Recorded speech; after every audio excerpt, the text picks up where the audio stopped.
baca bismillah 7. Hak ni khusus dalam kitab sebut untuk cegah, untuk elok sihir, santau, saka. Apa bismillah 7? Bismillahirrahmanirrahim.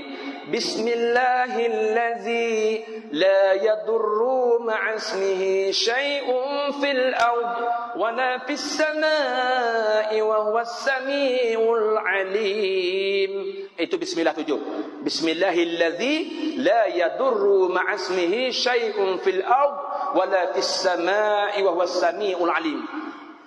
Baca bismillah 7 ni kalau boleh jangan tinggal setiap harilah. Setiap hari baca bismillah 7 ni. Paling kurang 7 kali sehari baca bismillah 7. Dan hak selalu saya amal dan saya ajar anak murid saya, kalau boleh setiap kali nak makan tu, sebelum baca doa makan, bismillahirrahmanirrahim, baca dulu bismillahillazi la yadurru ma'asmi syai'un fil ardi wala fis samai wa samiul alim. Bismillah ala barakatillah. Lepas tu baru baca doa makan. Allahumma barik lana fima razaqtana wa qina azabannar. Sebab apa?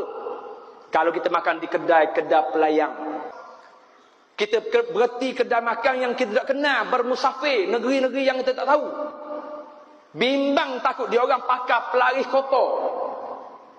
Kita bimbang dia pakai pelaris-pelaris yang mana terlibat dengan iblis syaitan jin. Kalau kita amal ayat ni, insya-Allah kita akan dijauh, kita akan dicegah, akan dihalang benda-benda sihir santau ni.